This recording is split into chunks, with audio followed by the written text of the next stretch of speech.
Simple estimation क्या होता है, जैसे कई बार हमारे सामने कुछ नंबर्स होते हैं, हमें एग्जैक्ट नहीं पता होता, तो हम अपनी तरफ से एक एस्टिमेट लगा लेते हैं। जैसे कि यहाँ पे इन्होंने एक स्कूल के बारे में बताया कि how many students are in your school, आपके स्कूल में कितने बच्चे हैं। अब आप हर एक क्लास में जाके, हर एक सेक्शन में जाके काउंट तो करोगे नहीं, एक हम क्या करते हैं, एस्टिमेट लगाते हैं। जैसे कि आप ये बोल दोगे कि मेरे स्कूल, आपको लगता है कि आपके स्कूल में 850 से लेके 950 तक के बीच के बच्चे, तो आप उसको एस्टिमेशन में क्या बोलोगे कि हमारे स्कूल में नियर अबाउट 1000 स्टूडेंट्स हैं, ऐसे ही बोलोगे ना। तो इसी एस्टिमेट के बारे में यहाँ पे आज हम समझेंगे। यहाँ पे प्रोमिता है जिसकी क्लास सेक्शन में 32 चिल्ड्रंस हैं। The other 2 section of her class 29 and 35 childrens, और बाकी के जो 2 सेक्शन हैं, एक में 29 और एक में 35 है।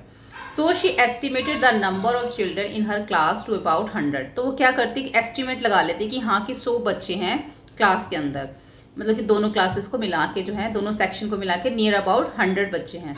अलॉन्ग विद क्लास 6 हर school also has class 7 to 10 to each class has 3 section ई। अब देखो क्लास 6 को भी ले लो, अलॉन्ग विद क्लास 6 हर स्कूल 7 से लेके 10 तक हर एक क्लास के 3 सेक्शन हैं।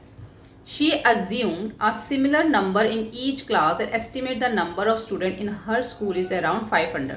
तो वो क्या करती है कि वो एक एस्टिमेट लगा लेती है कि अगर 3 सेक्शन है ना हर एक क्लास के अंदर, तो कहती है कि हाँ हो सकता है कि सब में जो है 100 स्टूडेंट हों। यानी कि अगर 7th क्लास है तो 7th क्लास में अगर 3 सेक्शंस हैं, तो उसको लगता है कि 7th क्लास में तीनों सेक्शन के अंदर नियर अबाउट 100 क्या होंगे, स्टूडेंट्स होंगे।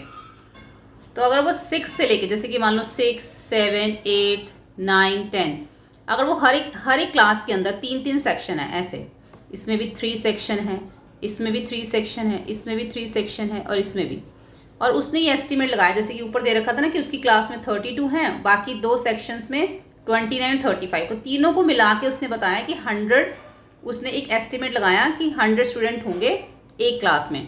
तो अब उसने एस्टिमेट लगाया कि 6 में भी 100 है, 7th में भी 100 होंगे, 8 में भी, एक एस्टिमेशन है क्योंकि उसको फिक्स नहीं पता। तो टोटल कितने हो गए, 500 हो गए, सबको जब प्लस कर दिया तो ठीक है। तो यही यहाँ पे लिखा है कि उसने यही एस्टिमेट लगाया कि टोटल जो है वो 500 स्टूडेंट्स हैं।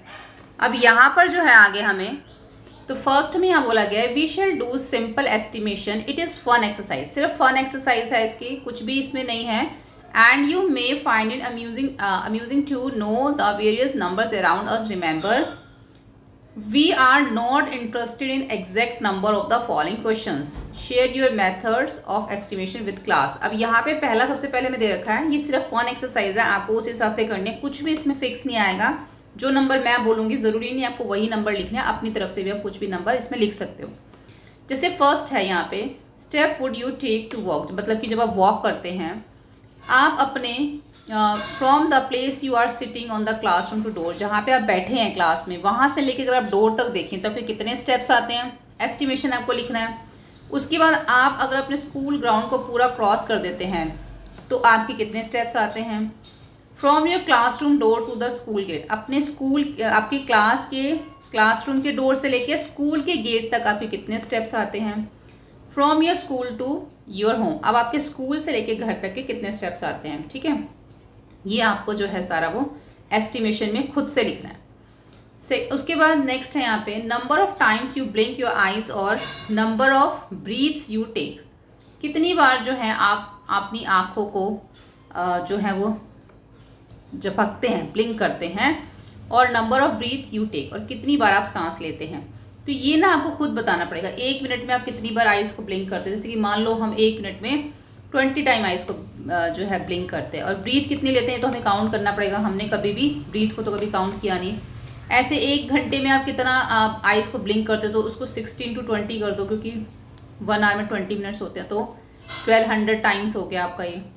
उसके बाद 1 दिन में कितना होगा, तो 1200 को आप 24 से मल्टीप्लाई करोगे तो 16,800 हो जाएगा, है ना। इस टाइप से आप अपना जो है आइज ब्लिंक का और ब्रीथ का लिख सकते हो। उसके बाद यहाँ पे दे रखा है, name some objects around you that are, कुछ ऐसी चीज़ें बतानी जो 1000 में होती हैं। अब 1000 में क्या क्या चीज़ें होती है वो बता सकते हो, 10,000 में क्या क्या चीज़ें होती हैं यहाँ पे आप वो बता सकते हो। तो अगर हम देखिए हमारे चारों तरफ 1000 में चीज़ें क्या हो सकती है, जैसे कि हम ट्रीज़ देखिए तो ट्रीज़ के ऊपर जो लीव्स होती हैं वो हो सकती है हमारी 1000 में, या फिर हमारे स्कूल के अंदर क्या हो सकती है, बुक्स हो सकती है। हमारी लाइब्रेरी में बुक्स होती है ना, वो भी 1000 में हो सकती है। 10,000 में क्या चीज़ हो सकती है, हम अपने आसपास देखें किसी ग्राउंड में, तो 10,000 में जो है वो वहाँ की हो सकता है सॉइल हो, या आपको कुछ और लगता है तो आप वो भी यहाँ पे लिख सकते हैं 10,000 में क्या चीज़ें हो सकती हैं। अब नीचे यहाँ पे हमें एस्टिमेशन बोला गया है, number of words in your math text book more than 5,000 less than 5,000। अब आपकी जो टेक्स्ट बुक है उसमें जो वर्ड्स हैं वो 5,000 से ज़्यादा है या 5,000 से कम है, तो मोर देन ही होंगे हमारे 5,000 से, ठीक है। उसके बाद आता है हमारा number of student in your class school who travel to school by bus. कितने बच्चे ऐसे होंगे जो आपके बस से स्कूल जाते हैं, तो मोर देन 200 भी हो सकते हैं, लेस देन भी हो सकते हैं, ये तो आपको जैसा आपको स्कूल का लगता है वैसे आप इसमें कर सकते हो, मोर देन या लेस देन दोनों हो सकता है। थर्ड में बोला गया है यहाँ पे कि Roshan wants to buy milk and 3 type of fruits to make fruit custard for 5 people. अब रोशन ने जो है मिल्क बाय किया, उसने 3 तरह के उसने फ्रूट्स जो उसने बाय किए कस्टर्ड, फ्रूट कस्टर्ड बनाने के लिए 5 लोगों के लिए। He estimated the cost to be 100। उसने ये एस्टिमेट लगाया कि 100 रुपीज़ जो है वो कोस्ट होगी। Do you agree with him, क्या आप उससे एग्री हैं, वाई और वाई नॉट। तो अगर हम पहले देखें, अगर 5 लोगों के लिए उसको कस्टर्ड बनाना है तो कितना उसमें मिल्क लगेगा, ये डिपेंड करता है ना कि मिल्क कितना लगेगा। अगर मिल्क मान लो यहाँ पे हम लिख लें 1 kg भी अगर वो मिल्क लेता है तो नियर अबाउट कितने का आ जाएगा, 60 या 65 का आ जाएगा मिल्क। उसके बाद अगर वो 3 टाइप के फ्रूट्स लेता है, अगर 3 तरह के वो फ्रूट्स लेता है तो हम यहाँ पे लिख सकते हैं फ्रूट्स अगर वो लेता है 3 टाइप के तो वो कितने के आएंगे, वो हमारे यहाँ पर 35 के आ सकते हैं 3 तरह के, अगर वो एक एक फ्रूट भी लेता है, ठीक है, तो 35 में आ जाएंगे। तो टोटल कितना हो जाएगा यहाँ पे 100 हो जाएगा। तो उस 100 के अंदर जो है जो उसने एस्टिमेट लगाया है वो उसका सही है। तो यहाँ पे आपको बिल्कुल आप अपने हिसाब से भी बोल सकते हो, आप कि आपको लगता है कि नहीं सही है तो आप उसको उस तरह से लिख लो, क्योंकि ये सिर्फ फन एक्सरसाइज है, इसमें कुछ भी आपको बिल्कुल एग्जैक्ट नहीं है, सिर्फ एस्टिमेशन लगाना। और एस्टिमेशन देखो सबका अलग अलग हो सकता है, सेम नहीं हो सकता।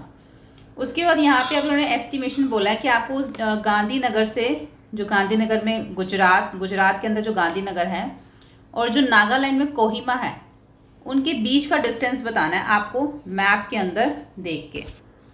तो यहाँ पे जो इसका डिस्टेंस है वो है हमारा 2864 किलोमीटर, ठीक है। तो नियर अबाउट ये हमारा आएगा 52 आवर्स में, तो ये हमें इसमें लिखना है। उसके बाद नेक्स्ट है यहाँ पर Sheetal is in grade 6 and so she has spend around 13,000 hours in school till date. Do you agree with her, why or why not. अब शीतल जो क्लास 6 में है, यानी कि अब तक उसको लग रहा है कि क्लास 6 तक वो जब आई है, नर्सरी से लेकर मान लो 6 तक जब तक पहुंची, तो वो अब तक जो है स्कूल में 13 आवर्स जो है वो स्पेंड कर चुकी है। तो क्या आप इससे सहमत हैं। तो यहाँ पर हम देखते हैं अगर वो पर डे स्कूल में स्पेंड करती है 6 आवर्स, अगर हम पर डे का देखें तो पर डे वो कितने आवर्स स्पेंड कर रही है 6, ठीक है। और अगर उसको मान लो 200 डेज अगर एक साल में जाती है, इन अ ईयर, एक साल में कितना है, अगर मान लो एक साल में वो 200 डेज स्कूल जाती है तो कितना हो गया 200 इंटू 6, हमारा 1200 आ गया। 12 आवर्स जो है वो उसका आ गया कितने का, पूरे ईयर्स का आ गया 1200, ये आ गए हमारे आवर्स। कितने टाइम के आ गए, ये 200 डेज़ के हमारे 1200 आवर्स आ गए। तो अगर हम देखें कि वो क्लास 6 से लेके 6 तक, तो हम क्या करेंगे यहाँ पे, तो यहाँ पे पर ईयर के हमारे 1200 आवर्स आ गए, तो 6 ईयर्स के कितने होंगे, तो 6 ईयर्स के लिए हम क्या करेंगे 1200 को मल्टीप्लाई कर देंगे 6 से, तो कितना आ जाएगा हमारा 7200 आवर्स। तो यानी कि वो 72 आवर्स गई 6 ईयर्स में, और उसने क्या एस्टिमेट लगाया कि वो 13,000 आवर्स गई। तो उसका जो उसने एस्टिमेट लगाया वो उसका सही नहीं है, तो हम इससे एग्री नहीं है। लेकिन हम ये भी नहीं कहते कि सेम हम एग्जैक्ट यही नंबर ले रहे हैं।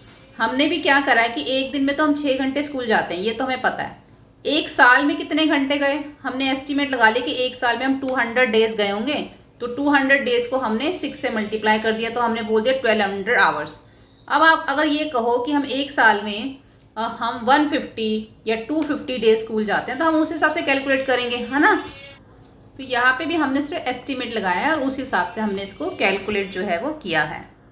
अब 6 देखो, 6 में हमें बोला गया है यहाँ पे, earlier people use to walk long distance, मतलब पहले के लोग क्या करते थे, एक लंबे डिस्टेंस में वो जाते थे, पैदल जाते थे। उनके पास उस टाइम मीन ऑफ ट्रांसपोर्ट नहीं होता था। Suppose you walk to at your normal pace, approximately how long would it take to go from your current location to one your favourite place near by.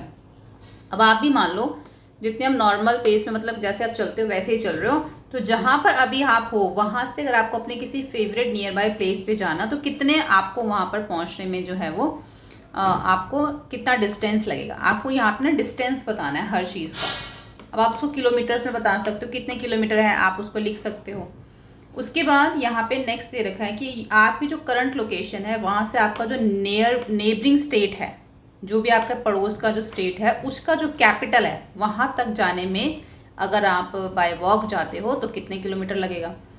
उसके बाद जो हमारा जो southern most point है in India और जो northern most point India है, उसके बीच का जो डिस्टेंस है हमें बताना है।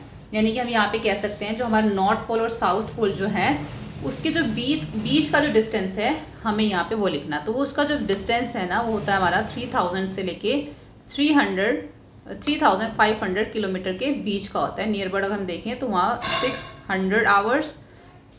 वैसे तो यहाँ पे हमें सिर्फ डिस्टेंस बताना है, आवर्स में नहीं बताना। तो डिस्टेंस आपका ये आ जाएगा।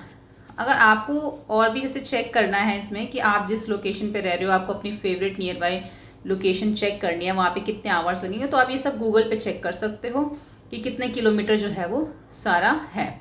ठीक है, वो आप उसमें देख सकते हो। ऐसे ही आपको नीचे और भी एस्टिमेशन करने के लिए यहाँ पर बोला गया है। तो यहाँ पर हमारा ये जो है पेज नंबर हमारा है लास्ट ही रह गया। इसके बाद तो 71 तक हमने कर लिया लास्ट। उसके बाद हम 71 से यहाँ से स्टार्ट करेंगे और हमारा चैप्टर कंप्लीट हो जाएगा। आपको जो लिंक है नीचे डिस्क्रिप्शन बॉक्स में दे दिया है, वहाँ से आप जाके सभी वीडियोज़ को देख सकते हैं। वीडियो हेल्पफुल लगे तो प्लीज़ लाइक शेयर सब्सक्राइब करें। Thank you.